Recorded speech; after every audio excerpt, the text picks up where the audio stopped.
Honestly, if I'd known Best Served Cold was this good, I would never have waited so long to jump back into First Law. Let me tell you why.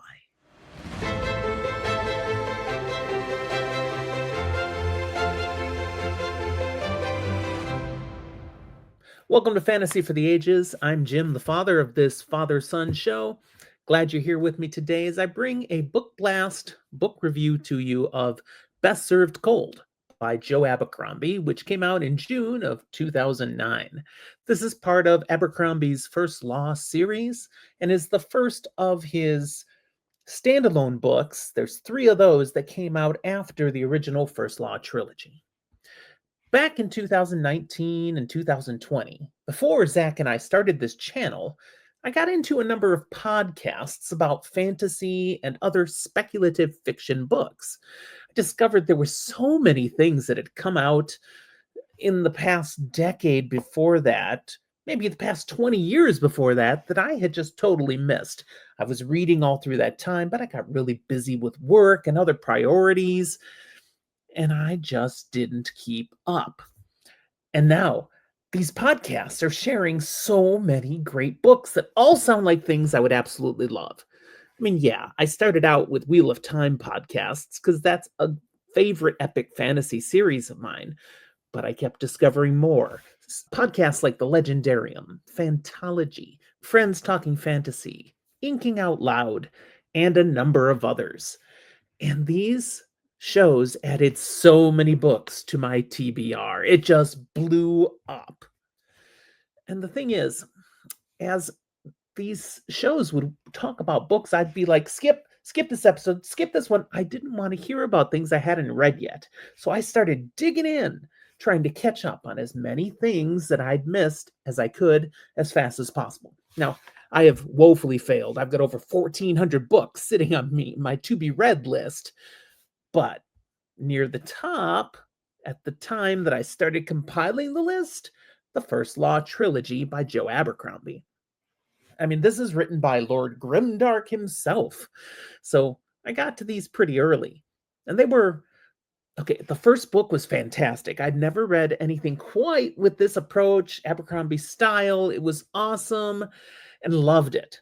The second book, I mostly loved. I mean, the stuff that happened down south was fantastic, but then the journey, I'm not here to talk about that book, but other aspects of the story didn't grip me quite as much. And the third book, yeah, it was okay. It was a good conclusion to the trilogy, some great reveals, but the grand conclusion of these three books left me going, yeah, I like First Law. I'd recommend anybody reading them. But I don't need more right now. I'm going to go read other things. So there were 6 more books waiting for me to read, and I buried them on my TBR. Okay, not buried. They were still in the top third, but I had a good couple of years of books sitting in front of them, including Malazan.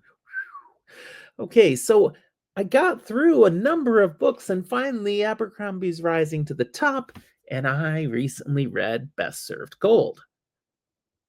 And I'm like, why? Why did I wait so long? I enjoyed this book tremendously more than what I expected after how I felt at the end of the first trilogy. I feel like I was an idiot waiting so long to come back to this series. But the thing is, this book is only as good as it is if you enjoyed the first trilogy and are ready for more, because it builds on the foundation of what Abercrombie built there. It's not truly a standalone. I mean, the story isn't a direct follow from the trilogy, and yet it's definitely tied to it. And there are elements of that greater story that are advancing even here. You really need to have read the first trilogy. Don't be confused by standalone. This book is part of a series, and it's only with the context of the first 3 books that you'll understand this book's brilliance. What is brilliant about it? What are the details? Okay, genre, of course, is grimdark fantasy. This story, let me give you a brief summary, spoiler-lite. It's a story of backstabbing and betrayal, as in the very opening scene, we see a couple of mercenary leaders violently betrayed by the one they were working for. One of them is killed, the other one perhaps worse than killed, mortally wounded and literally chucked off the side of a mountain, only to somehow survive. And that person goes on a quest back from the dead, and that doesn't happen easily either. That's a very grimdark approach of how that happens. But this character goes on to pursue vengeance then on the 7 people that she has identified as responsible for her betrayal, the death of her partner, who was her brother, and her fall from grace. One person alone is not going to be able to manage this vengeance task because these are some very powerful people, including at the top of the pile, the Duke of the most powerful entity in the region. So she gets help. And help is possible for her because she literally has buried treasure from her time as a mercenary leader of a ridiculous magnitude. So the cost is no option. She can go out and get the best resources she needs. And she pulls together a team, a special ops team. She's got a Northman, just a guy who's down here, down in his luck in this continent. We'll talk about the setting later. He's here away from the North, just trying to turn over a new leaf, be a better man. And well, that's not going to work out the way he thinks. And he ends up on her kill squad, along with a hired hitman who seems to be a bit on the spectrum, a master poisoner and his apprentice, a few other specialists in various areas to help her get the job done. And then one of the most unique and delightful characters that ends up in her merry band is the one-time mercenary leader that she betrayed to take over in the first place. So don't just see her as a victim. What goes around comes around in this world, because we're talking Grimdark, baby. This, of course, then has so many twists and turns, surprises and reveals. And as usual for Grimdark, nobody is clean. Don't look for an innocent person. And lots of people die. Part of what makes this story so delightful to read and such a great plot is that you've got this vengeance through line, but it's taking place in the midst of a whole bunch of political intrigue, major moves on the continental and world level that, whether she intends it to be this way or not, our protagonist ends up being a major player in, and how things finally develop. So the setting is the world of First Law, which we met in those initial trilogies, but on the continent of Styria. Now, we didn't have anything happen on Styria. This is a neighbor to the east of the Union, where a lot of things took place in the first trilogy, but we did have a connection to Styria in that the king of the Union, the new king, is married. It's a political marriage to the daughter of a powerful duke from Styria. So we get to meet that dad, that background now, and even the king of the Union ends up having a role in this book. We also have the Gurkish Empire involved, who was, big time against Adua and the Union in the original trilogy. There are still things happening behind the scenes in this book, in this setting, as we're bringing in the continent of Gurkle. We've got the North involved through the Northman. We've got the Union and its politics involved. And the movers behind the scenes are also somewhat in play in this story. I loved this continent, though, Styria, that we get to learn so much about its culture, its unique history, its interactions with those other continents. The Styria that we get to meet is basically a bunch of little city-states. There's action going on to perhaps build them back into one. They have been one group before, and they've been fractured into smaller groups. A long history of change, but it has led to some shared cultural norms, which are on full display in the setting, but unique aspects to each of the various cities we visit. We benefit from some terrific world building here, and I give this a 4.5 out of 5 stars. The depth of the plot I told you in the summary, there's so much going on, so many twists and turns, surprises and reveals. Abercrombie leads us down path after path in this plot where we think we know where it's going, and then aha, he reveals something else that changes our assumptions, our preconceptions, helps us realize we knew nothing, and we start figuring it all out again. And this repeats over and over.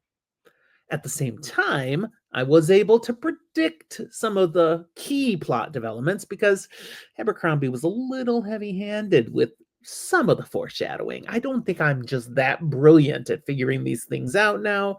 He telegraphed things a little too much on a couple of key points. It was still interesting, still fun.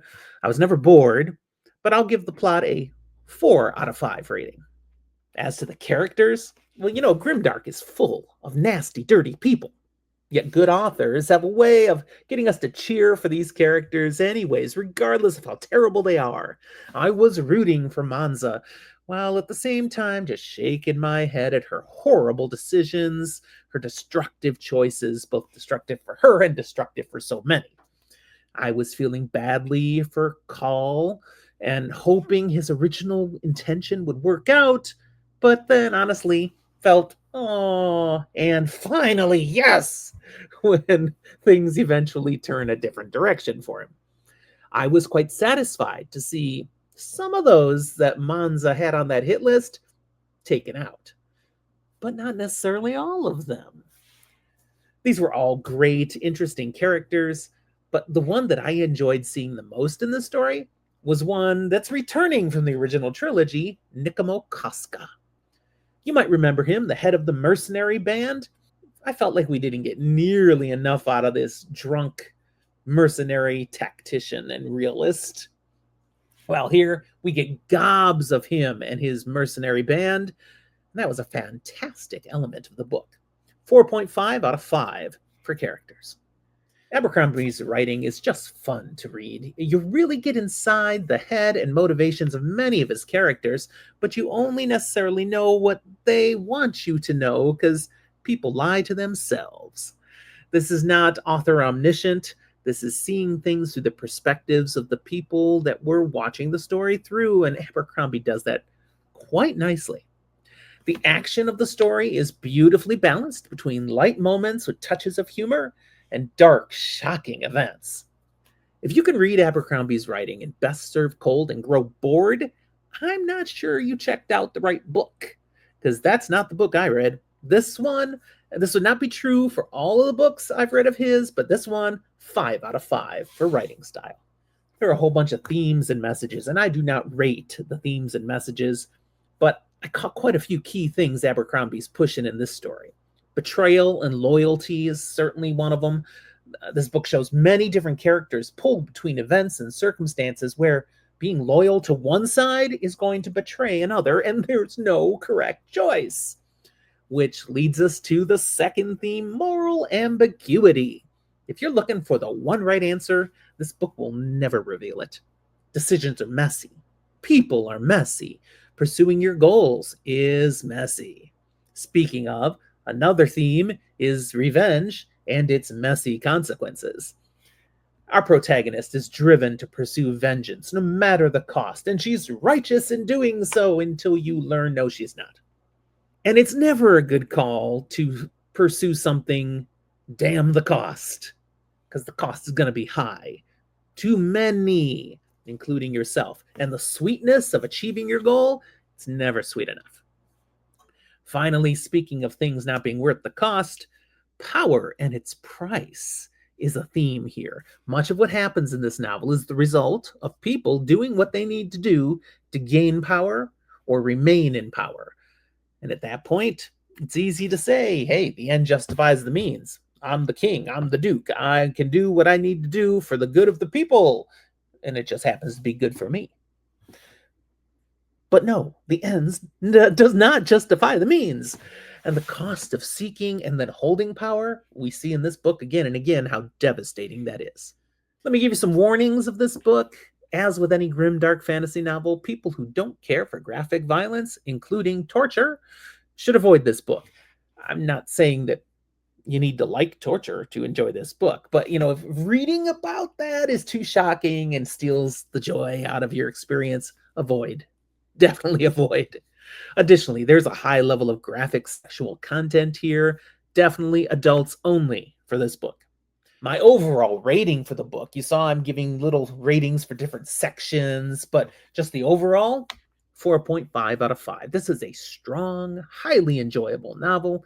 If you enjoyed the First Law trilogy, then you'll appreciate the Grimdark that you find in Best Served Cold. It's just so good. Okay, that's where I'll leave you today. I want to encourage you, if you liked this episode, tell us now, hit the like, subscribe to our channel if you haven't done so. Check out all the things we have on here. And hit that notification bell. You'll keep seeing the more stuff, the more videos Zach and I create and bring to you. Thanks for watching, everyone. We'll talk to you next time.